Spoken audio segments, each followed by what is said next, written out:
Olá, meus queridos e amados irmãos, estamos aqui de volta para estarmos trazendo mais uma palavra da parte de Deus e neste momento nós vamos dar continuidade aos dons espirituais.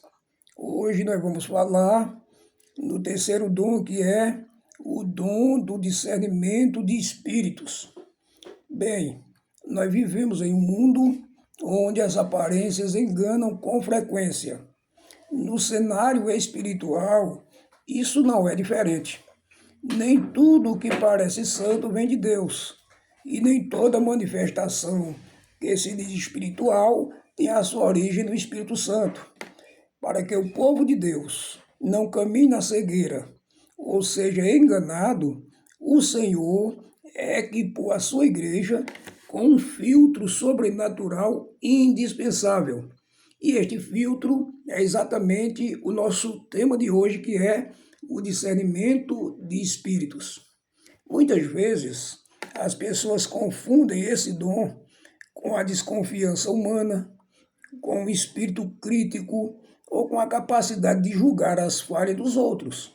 No entanto, no contexto das ferramentas do Espírito Santo, descritas em 1 Coríntios 12, o discernimento de espíritos é a capacitação sobrenatural para perceber, distinguir e julgar qual é a real fonte ou motivação por trás de um comportamento, de uma profecia, de um ensino ou de uma manifestação qualquer.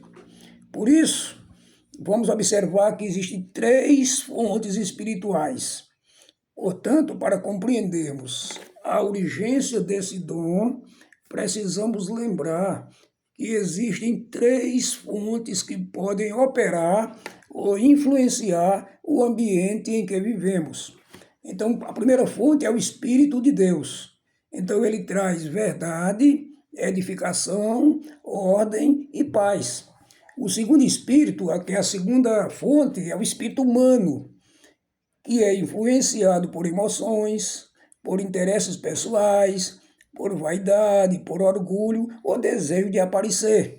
E por fim nós temos a terceira fonte, que é os espíritos demoníacos, que são forças das trevas que tentam se disfarçar para enganar, para roubar, matar e destruir.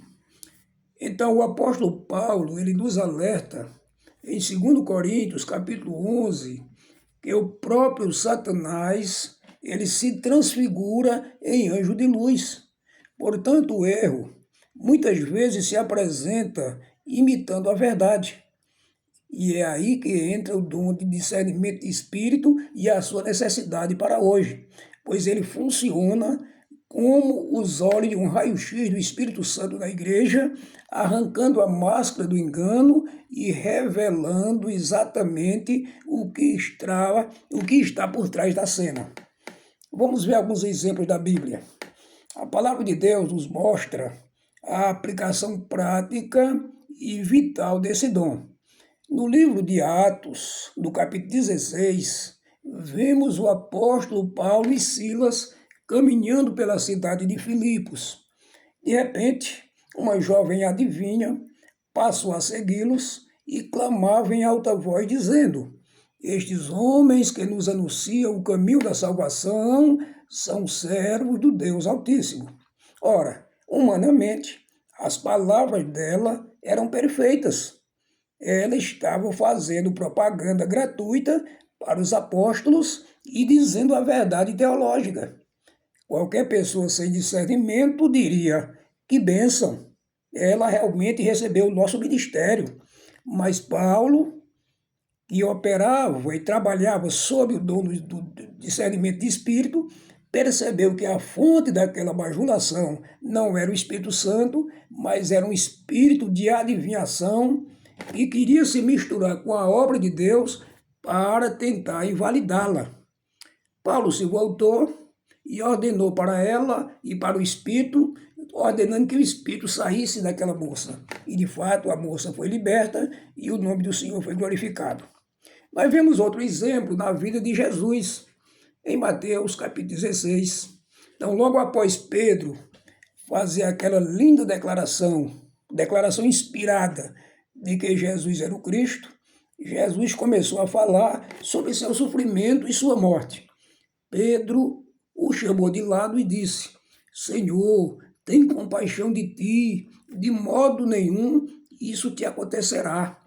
Parecia por amor e cuidado de um amigo, mas Jesus discerniu a fonte por trás daquela sugestão de autopreservação e disse: Para trás de mim, Satanás, que me serve de escândalo. Então Jesus discerniu que o inimigo estava usando a boca de Pedro para tentar desviá-lo da cruz. Então, qual é o propósito deste dom? O propósito do dom de discernimento de espírito nunca é criar caça às bruxas, nunca é promover o medo na comunidade. O seu objetivo é puramente pastoral e protetor. Portanto, esse dom serve para, primeiro, preservar a santidade da doutrina. Como? Impedindo que heresias e falsos ensinos sejam aceitos como verdades dentro da igreja. Segundo, libertar os cativos. Como? Identificando com precisão quando o problema de alguém é uma opressão espiritual real, permitindo que a igreja ore com autoridade e traga libertação. Em terceiro lugar, proteger o rebanho, evitando que lobos disfarçados de ovelhas manipulem ou dividam o corpo de Cristo. Veja que o apóstolo João nos exorta em sua primeira carta dizendo: Amados, não creiais a todo espírito, mas provai se os espíritos são de Deus. Portanto, em uma época marcada pela enxurrada de informações e por palcos eclesiásticos altamente performáticos, a igreja precisa mais do que nunca desse dom na sua atividade. Portanto, eu termino essa reflexão lembrando que a falta de discernimento torna a igreja vulnerável e infantil, mas a presença desse dom traz maturidade, estabilidade e segurança.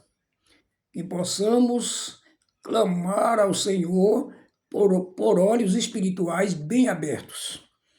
Então, busquemos esse dom com o coração limpo para que ele possa blindar a nossa mente, a nossa família e o nosso ministério contra as armadilhas sutilmente armadas pelo adversário. Então, caminhemos em vigilância, firmados na palavra de Deus e sensíveis à voz do Espírito Santo que nos guia em toda a verdade. Deus abençoe a sua vida, em nome de Jesus.